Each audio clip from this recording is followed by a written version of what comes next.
Imaginen un paraíso de sol y lujo. Ahora, imaginen a un hombre que se adueñó de él. Un presidente de fútbol que se convirtió en alcalde y en el amo absoluto de la ciudad.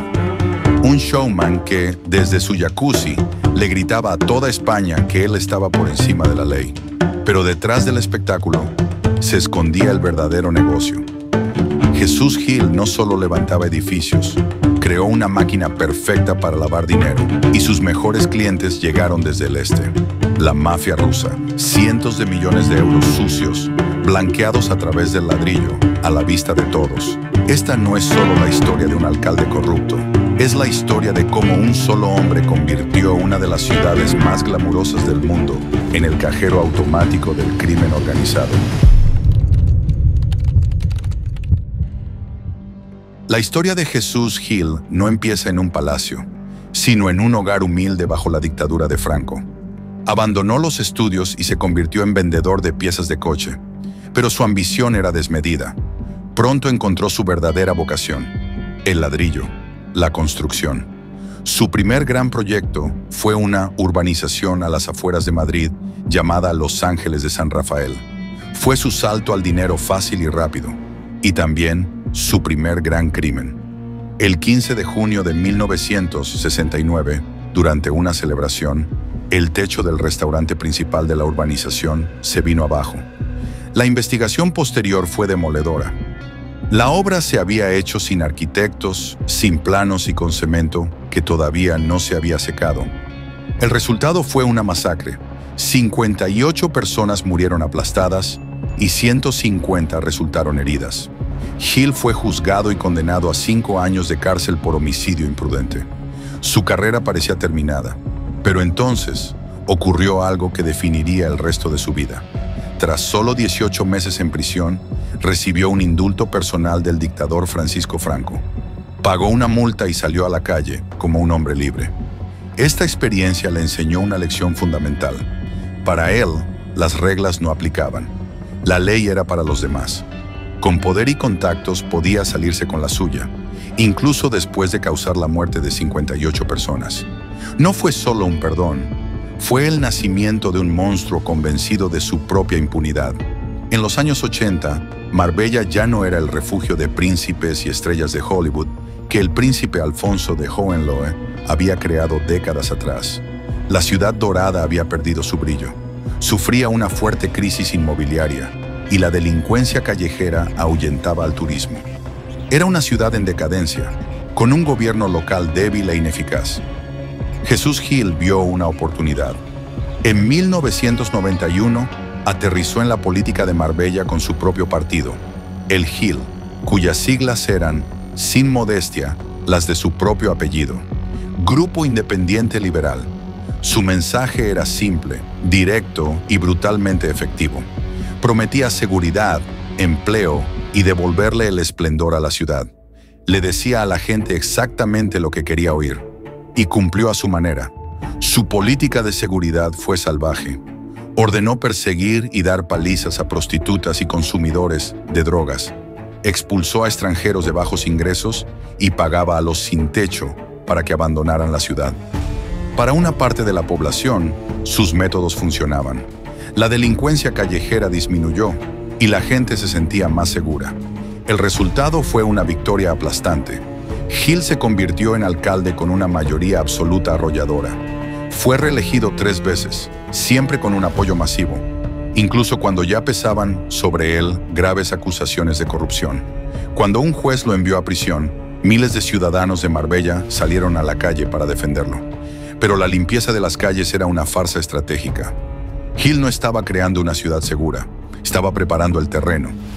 Al eliminar la delincuencia visible y de bajo nivel, creaba un entorno tranquilo y controlado, el lugar perfecto para que floreciera otro tipo de crimen.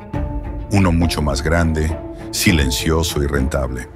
Estaba barriendo la casa para recibir a unos nuevos inquilinos, las mafias internacionales.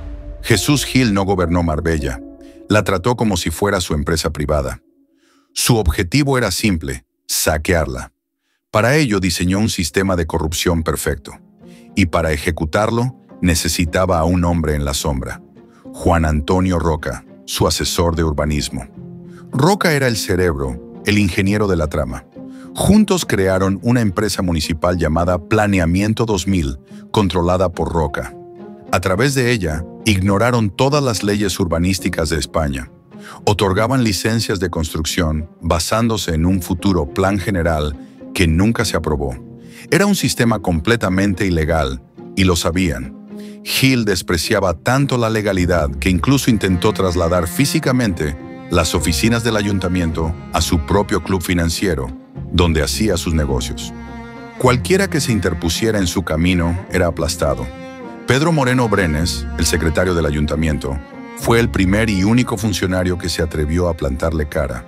Se negó a firmar documentos ilegales y denunció las irregularidades. La respuesta de Gil fue implacable. Primero, lo amenazó por teléfono. ¿Tienes familia? Pues ten cuidado. Después lo humilló públicamente en la radio, llamándolo comunista e ignorante. Finalmente lo apartó de su puesto mediante un decreto ilegal. El mensaje era claro: o estabas con Gil o estabas acabado. El miedo y la complicidad se apoderaron de la ciudad. El resultado de esta máquina de corrupción fue un tsunami de cemento. Se construyeron más de 30,000 viviendas ilegales. La ciudad creció sin control, sin equipamientos, sin parques ni colegios.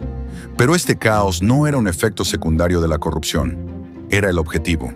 Gil no solo estaba robando dinero, estaba creando un producto, un mercado inmobiliario sin ley, un paraíso de alegalidad donde el dinero sucio podía moverse sin dejar rastro. Con la caída de la Unión Soviética, las mafias rusas acumularon fortunas inmensas de dinero negro y necesitaban un lugar para lavarlo. La Marbella de Jesús Gil no era solo una opción, era la solución perfecta. El boom inmobiliario descontrolado que había provocado era el vehículo ideal para blanquear miles de millones. Invertir dinero de origen criminal en miles de proyectos urbanísticos legalmente ambiguos lo hacía prácticamente indetectable. Pronto la Costa del Sol se llenó de capos de las organizaciones más peligrosas del mundo, como la temida Solntsevskaya Bratva.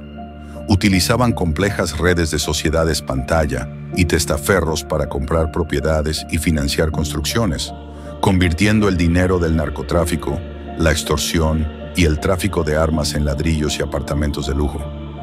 El sistema era tan eficaz que fue descrito como una multinacional del blanqueo de capitales.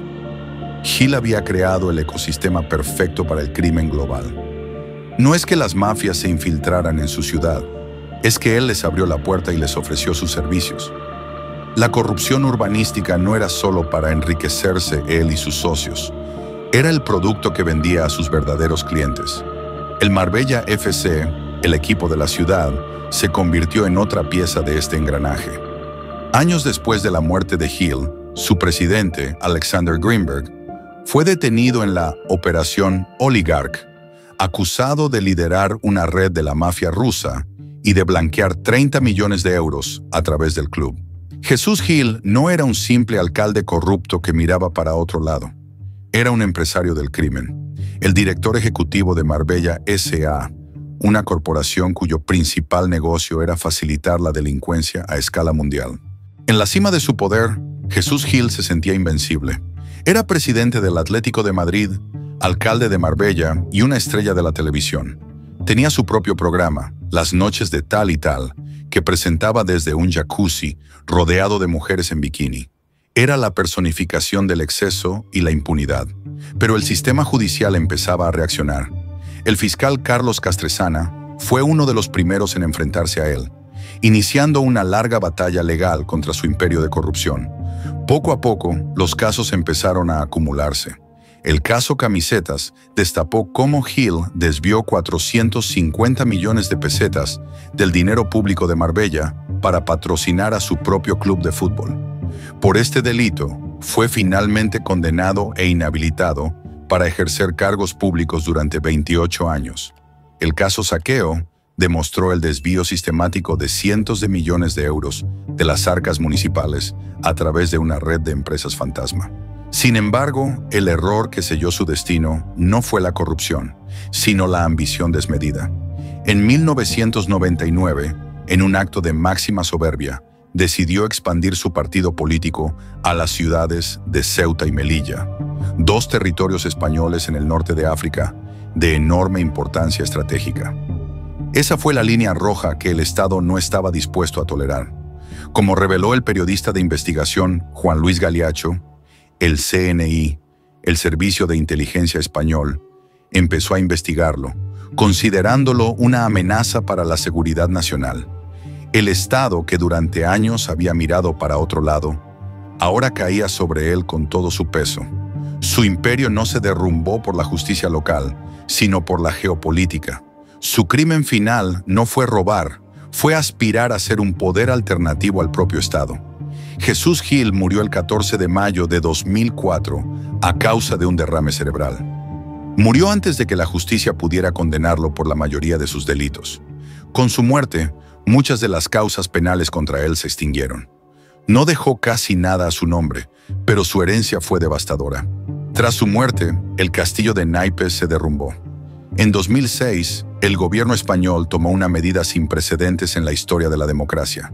Disolvió por completo el ayuntamiento de Marbella.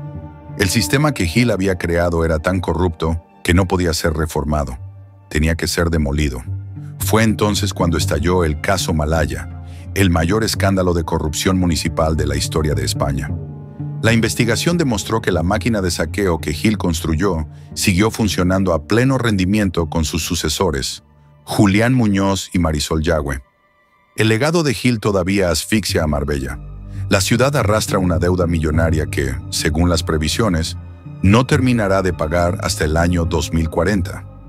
Las más de 30.000 viviendas ilegales que permitió construir siguen siendo un problema urbanístico ilegal de dimensiones colosales. Pero su herencia más tóxica fue la social.